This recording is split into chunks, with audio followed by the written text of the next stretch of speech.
Hello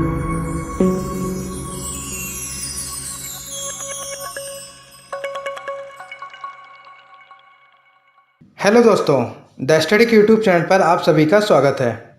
सबसे पहले तो मैं आपको बताना चाहूँगा कि कुछ आवश्यक कार्यों की वजह से हमारे सोशल मीडिया प्रोग्राम को कुछ समय के लिए स्थगित कर दिया गया था, जिसके लिए हम क्षमा प्रार्थी हैं। अब से आपको हमारे सभी प्रोग्राम समय से यूट्यूब पर उपलब्ध होते रहेंगे। तो चलिए बात करते हैं quick revision of history series की। इस सीरीज़ के अंतर्गत हमने पिछले सेशन में ऋग्वैदिक राजनीतिक व्यवस्था के बारे में जाना था। आज हम ऋग्वैदिक कालीन अर्थव्यवस्था एवं सामाजिक व्यवस्था के टॉपिक को कवर करेंगे। तो चलिए हमारी ऐतिहासिक यात्रा की अगली कड़ी की शुरुआत करते हैं। सबसे पहले बात करेंगे ऋग्वैदिक अर्थव्यवस्था की। ऋग्वैदिक अर्थव्यवस्था। ऋग्वैदिक आर्य मूलतः ग्रामीण थे। उनका मुख्य पेशा पशुचारण था तथा इस समय कृषि द्वितीयक पेशा थी। साहित्यिक पुरातात्विक साक्ष्यों के आधार पर यह स्पष्ट है कि लोग कृषि पर आधारित स्थायी जीवन नहीं जीते थे। ऋग्वेद के केवल 24 मंत्रों में कृषि का उल्लेख प्राप्त होता है। हालांकि इस समय के लोग बुआई, कटाई, मड़ाई आदि क्रियाओं से परिचित थे। ऋग्वेद में कुल्या यानी नहर, कूप तथा अवट यानी खोद कर बनाए गए गड्ढे, अश्मचक्र यानी रहट की चरखी आदि का भी उल्लेख है। पशुचारण में गाय का सर्वाधिक महत्व था। जीवन से जुड़े विभिन्न क्षेत्रों की अभिव्यक्तियां गाय के माध्यम से व्यक्त की जाती थीं। जैसे धनी व्यक्ति को गोमत, द्रविण, रेवान, राजा को गोपति कहा जाता था। इसी तरह युद्ध के लिए गविष्टि, गेसु, गव्य और गम्य शब्द प्रचलित थे। समय की माप के लिए गोधूली एवं दूरी की माप के लिए गव्यतु शब्दों का प्रयोग किया जाता था। पुत्री को दुहिता कहा जाता था क्योंकि वही गाय का दूध दुहती थी। अतिथि को गौ मांस खाने की वजह से गोहन कहा जाता था। गाय को पवित्र पशु माना जाता था एवं उसे अघन्य अर्थात ना मारे जाने योग्य पशु माना जाता था। ऋग्वेद में एक स्थान पर देवताओं को भी गाय से ही उत्पन्न माना गया है। इसके अलावा गाय को अष्टकर्णी भी कहा गया है। इससे यह भी स्पष्ट होता है कि ऋग्वैदिक आर्यों को संभवतः अंकों का ज्ञान था। गाय के अतिरिक्त आर्य घोड़ा, भेड़, बकरियां एवं कुत्ता भी पालते थे। वे ऊंट, हाथी आदि जानवरों से भी परिचित थे। गांवों में चारागाह की सुविधा रहती थी, जिसकी देखरेख के लिए व्राजपति नामक अधिकारी रहता था। ऋग्वेद के अनेक मंत्रों में पशु सुरक्षा के लिए सभी देवताओं से प्रार्थना की गई है। पूषण पशुओं की रक्षा से संबंधित देवता थे।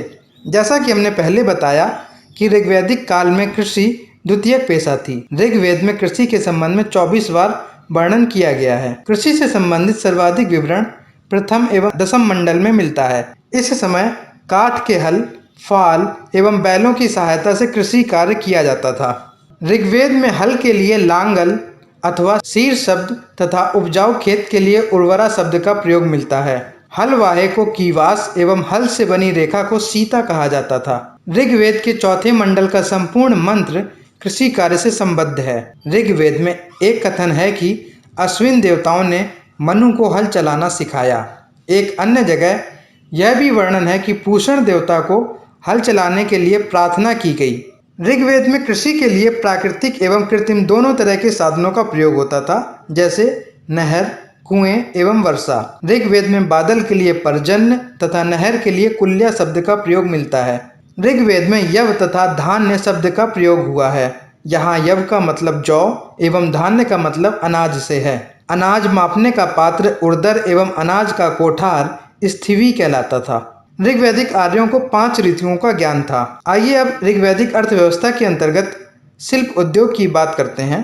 ऋग्वैदिक काल में आर्य मुख्य रूप से 3 धातुओं का प्रयोग करते थे, सोना, तांबा और कांसा। अयस शब्द यहाँ तांबे या कांसे का द्योतक है। इस काल में वस्त्र बनाना प्रमुख शिल्प था। कपड़े बुनने का कार्य नारियां करती थीं, जिसके लिए श्री शब्द का प्रयोग हुआ है। ऋग्वेद में कपास शब्द का प्रयोग नहीं हुआ है, यद्यपि उन या उरना शब्द का प्रयोग मिलता है।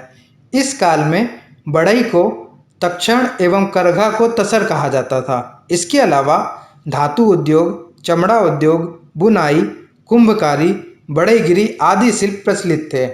जुलाहे को तंतुवाय या वाय कहा जाता था। चमड़े का कार्य करने वाले को चर्मण्य कहते थे। आइए अब बात करते हैं इस समय की चिकित्सा व्यवस्था की। ऋग्वैदिक काल में वैद्य के लिए भीषक शब्द का प्रयोग मिलता है।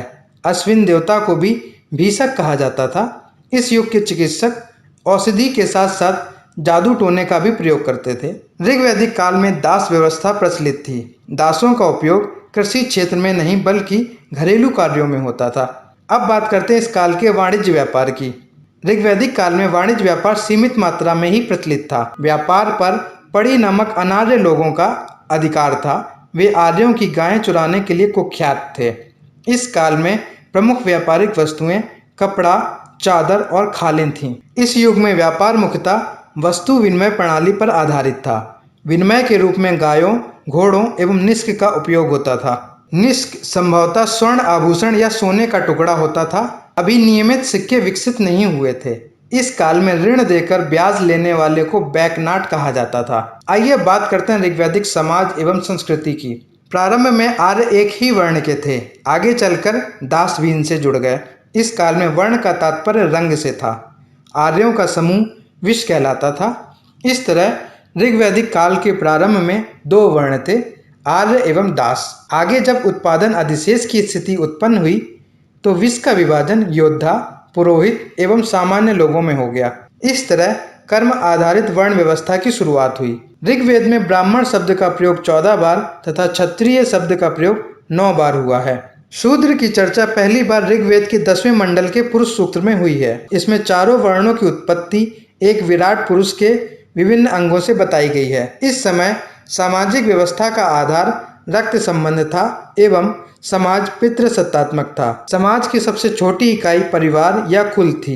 परिवार का मुखिया कुलप या कुलपति कहलाता था। इस काल में संयुक्त परिवार की प्रथा प्रचलित थी। दादा, नानी, पोते आदि के लिए एक ही शब्द नृपत्र का प्रयोग होता था। समाज में पितृसत्तात्मक तत्व की प्रधानता होते हुए भी परिवार में स्त्रियों को यथोचित आदर एवं सम्मान प्राप्त था। बाल विवाह, सती प्रथा एवं पर्दा प्रथा का प्रचलन नहीं था।